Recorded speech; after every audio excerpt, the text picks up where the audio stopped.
সিরাজগঞ্জে কিন্তু যমুনা নদীর পানি দ্বিতীয় দফায় আবারও বাড়তে শুরু করেছে। গতকাল থেকে কিন্তু যমুনা নদীর পানি আবারও বাড়ছে, যে কারণে এখনও কিন্তু সিরাজগঞ্জ পয়েন্টে যমুনা নদীর পানি বিপদসীমার 43 সেন্টিমিটার উপর দিয়ে প্রবাহিত হচ্ছে, যে কারণে সিরাজগঞ্জে 5টি উপজেলার যে 34টি ইউনিয়ন বন্যা কবলিত হয়ে পড়েছিল, তাদের মধ্যে কিন্তু বন্যা কবলিতদের মধ্যে আবারও দুর্ভোগ বেড়েছে। ইতিমধ্যে কিন্তু বন্যার কারণে প্রায় লক্ষাধিক মানুষ কিন্তু প্রায় এক সপ্তাহের বেশি সময় ধরে তারা কিন্তু পানিবন্দী অবস্থায় রয়েছে। গতকাল থেকে যমুনা নদীর পানি বাড়তে শুরু করেছে এবং আজকেও কিন্তু যমুনা নদীর পানি বেড়েছে, যে কারণে মানুষের কিন্তু দুর্ভোগ সেটি কিন্তু আসলে কমেনি। এবছর সিরাজগঞ্জ সদর, গাজীপুর, চৌহালি, বেলকুচি এবং শাহজাদপুর উপজেলার যে বিস্তীর্ণ 34টি ইউনিয়ন কিন্তু এবছর বন্যা কবলিত হয়ে পড়ে এবং এই সিরাজগঞ্জের বন্যায় কিন্তু প্রায় 6,500 হেক্টর জমির ফসল সেটিও কিন্তু ক্ষতিগ্রস্ত হয়।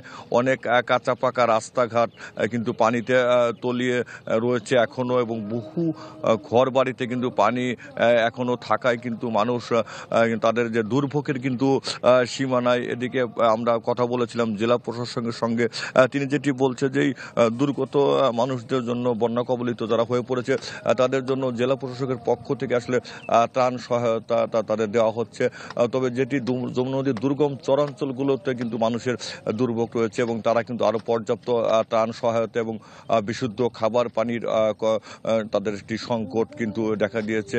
এদিকে গতকাল রাত থেকেই কিন্তু সিরাজগঞ্জে বৃষ্টি হচ্ছে, এখনও কিন্তু সেই গুড়ি গুড়ি বৃষ্টি চলছে, যে কারণে বন্যার দুর্গতদের মধ্যে কিন্তু তাদের যে দুর্ভোগ সেটি কিন্তু আরও বেড়েছে। মিলা।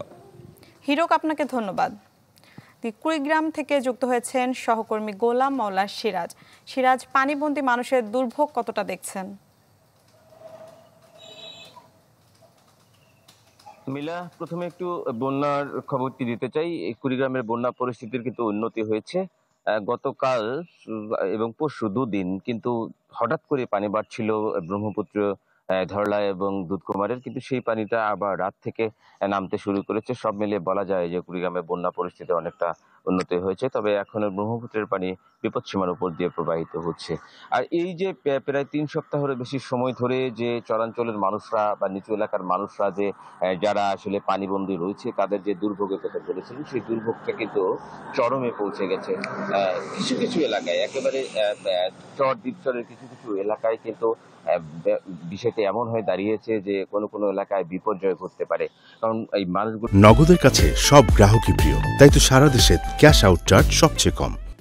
প্রায় 3 সপ্তাহ থেকে 1 মাস কিছু কিছু বাড়িতে কিন্তু পানি রয়েছে, এবং শুধু বাড়িতে পানি না, বিছানা অবধি পানি বা ঘরের ভিতরে 1 বুক পর্যন্ত পানি রয়েছে। সেই মানুষগুলো কিন্তু বাড়িতে ফিরতে পারছে না। তারা যে পাশের যেখানে আশ্রয় নিয়েছে সেই জায়গাগুলোও কিন্তু থাকার অনুপযোগী হয়ে পড়ছে, কারণ একই জায়গায় একটি বাড়িতে আমরা কালকে দেখেছি যে একটি বাড়িতে 6টা পরিবার রয়েছে গাদাগাদি, এবং সেখানে দেখেছি যে 38টা গরু একটা বাড়িতে রাখা হয়েছে। এই যে বাড়িতে 6টি পরিবার এবং 38টি গরু একটি বাড়িতে যদি থাকে, তাহলে সেইখানে কিন্তু থাকার পরিবেশটা কিন্তু আসলে খুব ভালো থাকবার কথা নয়। এরকম কিন্তু মানুষজন কিন্তু একটু বিপাকে পড়ে যাচ্ছে। আর খাবারের সংকট সেটা তো রয়ে গেছে, বিশুদ্ধ পানির সংকট সেটা তো রয়ে গেছে, সর্বোপরি গোখাদ্যের সংকট চরম আকার ধারণ করেছে। সবকিছু মিলে পানি কমলেও, বন্যার উন্নতি হলেও, ওই যে চরাঞ্চলের যে মানুষগুলো এখনো পানিবন্দী রয়েছে, সেই মানুষগুলোর কিন্তু দুর্ভোগ, সেই দুর্ভোগ কিন্তু চরমে উঠছে।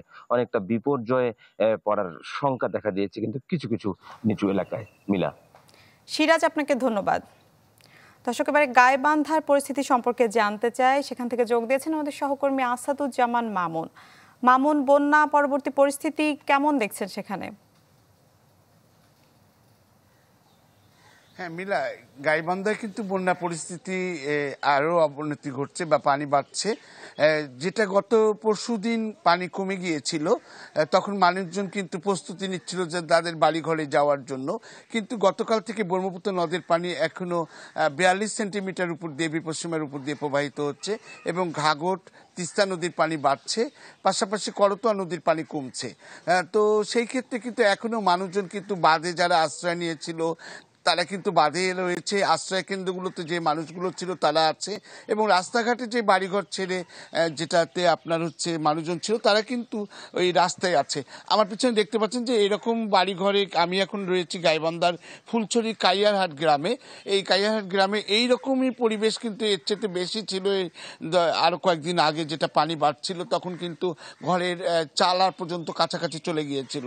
তো মানুষজনের কিন্তু দুর্ভোগ কিন্তু বেড়েছে, তারা কিন্তু গরু ছাগল এবং হাঁস মুরগি নিয়ে তারা কিন্তু গাদাগাদি অবস্থায় কিন্তু বাঁধে আশ্রয় নিয়েছে। অনেকে খেয়ে না খেয়ে কিন্তু রাত্রি যাপন করছে রাস্তায় এবং বাঁধের মধ্যে। আমি গাইবান্ধার যে 165টা চর রয়েছে সেই চর অঞ্চলের মানুষের দুর্ভোগ কিন্তু আরো বেশি। তাদের চর অঞ্চলের বাড়িগুলোতে সবাই আপনার হচ্ছে উঁচু করে মাচা টাঙিয়ে সেখানে বসবাস করতে, সেখানে বিশুদ্ধ পানির খাবার সংকট রয়েছে, পয় নিষ্কাশনের ব্যবস্থা রয়েছে এবং খাবারের সংকট তো রয়েছে। জেলা প্রশাসন এবং এনজিও বা সামাজিক সংগঠনগুলো যেগুলো ত্রাণ দিচ্ছে গাইবান্ধায়, সেগুলো কিন্তু বন্যার্ত মানুষের মাঝে সেভাবে পৌঁছাচ্ছে না, বা তাদের দাবি যে আরও তাদের ত্রাণ তৎপরতা বাড়ানো দরকার। তো এই আপনার যে এছাড়াও কিন্তু এখন করে নতুন করে গতকাল বৃষ্টি হয়েছে এবং আমি দেখেছি এখনো কাঁচা রাস্তা এবং পাকা ফুলছড়ি, সাগাটা এবং সদরের যে 4টি উপজেলা রয়েছে এই 4টি উপজেলায় কিন্তু কাঁচা রাস্তা, কালভার্ট এবং ব্রিজ বেশ কয়েকটি জায়গায় কিন্তু ভেঙে গেছে এবং বিচ্ছিন্ন রয়েছে যোগাযোগ ব্যবস্থা। এই ছিল এখনকার মতো বন্যার গাইবান্ধার সর্বশেষ খবর।